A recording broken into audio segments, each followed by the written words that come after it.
No motivation, no direction, no purpose. So many men are wandering through life without a destination or a sense of urgency. So how do you search and destroy your blockers and set your own course?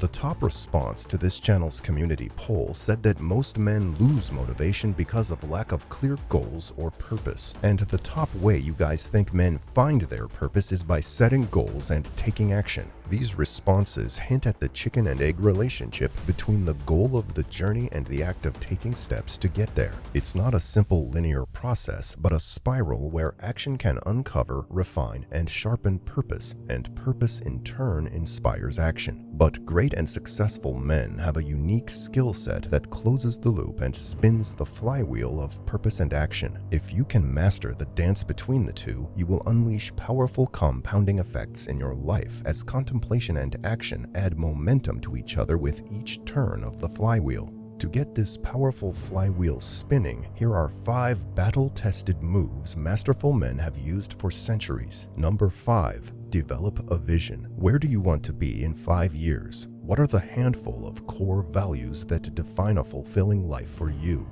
It may be hard to discern what abstract values really resonate with you at first. Deep reflection and getting your priorities straight isn't a one-and-done epiphany, unless you're one of those rare individuals struck by moments of inspiration out of the blue, but those folks have usually been working and meditating for years before the epiphany hits them. Instead of a single moment, some dark night of the soul, or vision in the wilderness, you're more likely to experience a journey of discovering your true values that can feel as circular as Dante's journey through the underworld, as you cycle from vague dreams to seemingly unreachable goals and back. But trust the process. It'll take many cycles and iterations before your ideals and goals are crystal clear and aligned. What do you want your life to look like in 5 years? How concretely could you answer this question right now? Even if you think you have an idea, challenge yourself to revisit and refine it. The more concrete and specific your goals, the better you can navigate toward them, and the better you can back out the implicit value priorities behind these concrete goals. I want to be happy isn't a goal. I want to be rich isn't a goal. Even I want a Lambo and a model girlfriend isn't that much more concrete than I want to be rich, because it's a cliche trope. It's not really yours.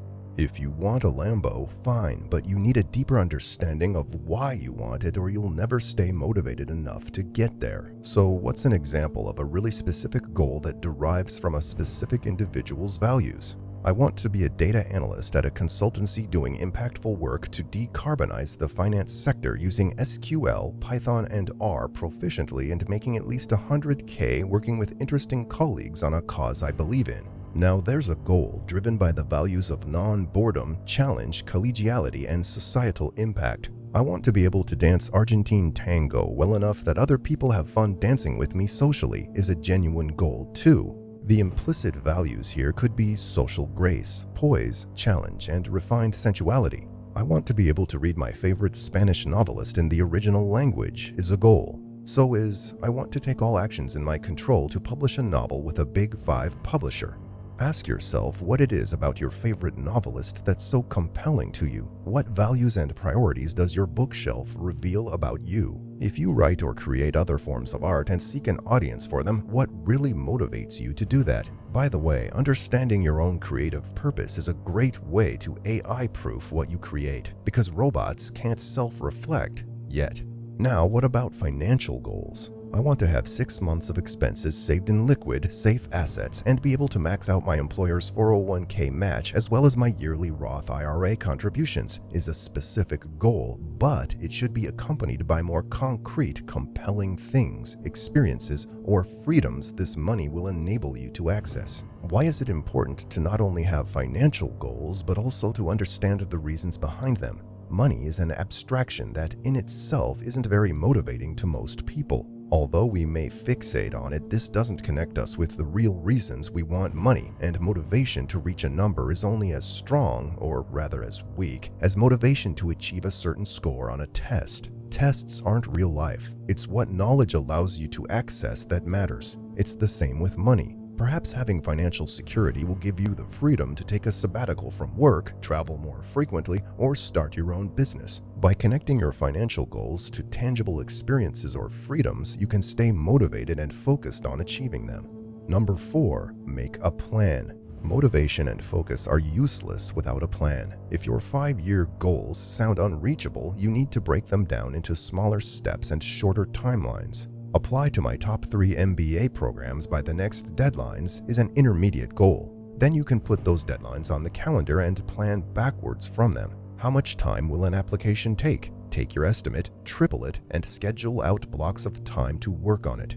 Goals in Google Calendar or another digital tool are useful in this regard, as they will remind you of your commitments, prompt you to confirm you completed a session, and nudge you to reschedule missed sessions at a time that works in your schedule.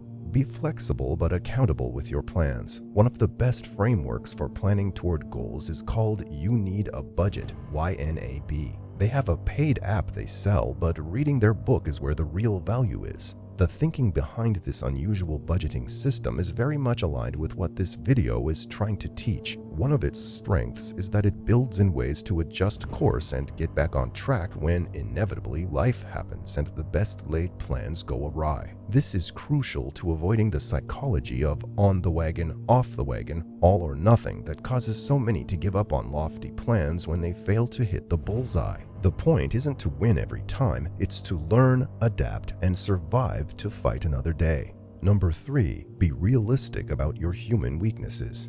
At Fearless Forge, we're always banging on this same point, except that you are human, that humans are weak, and that the history of human greatness is the history of tricking ourselves to compensate for the weakness of our recently evolved forebrains. So stick to controlling the environment to make doing what our higher selves want to do much easier. Monasteries are the ultimate expression of such an environment, where every environmental parameter is optimized to remove distractions and encourage contemplation and virtue. As we discussed in the video on monk mode, those running a marathon toward a long-term goal need to learn to carry a monastery with them everywhere, not just on intense monkish retreats.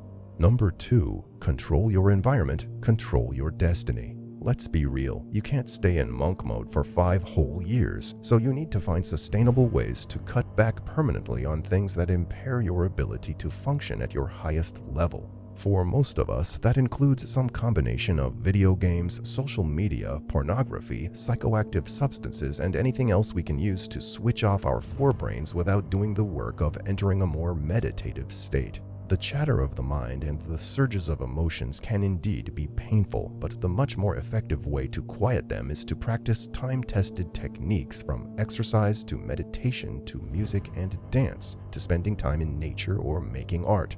These are neurological nourishment, while cheap dopa hits from chemical and other drugs are neurological junk food. Neurological junk food fails to train our brain to do an end run around negative thoughts and emotions. Instead, it trains us to keep coming back to it for a fix, like lab rats conditioned to hit the pleasure hormone injection button instead of the food button until they starve to death. And with the billions of dollars spent on the best scientific minds to create and sell addictive substances and user experience designs, we truly are lab rats when we consent to participate in their profit-milking experiments. Number 1, connect reflection and action in a flywheel. The key that ties it all together is closing the loop between massive action and deep reflection. Our nation's greatest civil rights organizers had a saying, "Walk as you talk, teach as you fight, learn as you lead." These wise words from MLK's Poor People's Campaign are a reflection of timeless strategies implemented in some form by every great individual and every great collective endeavor, be it a company, a social movement, or an army. If you walk as you talk, you'll stay stuck in analysis paralysis. If you teach as you fight, you'll not lose sight of why you're fighting or the ultimate truth that you're fighting for and with others to lift them up along with yourself. To smash your blockers and execute on your dreams, you have to create a flywheel between reflection and action, cycling from one to the other and back in an ascending spiral.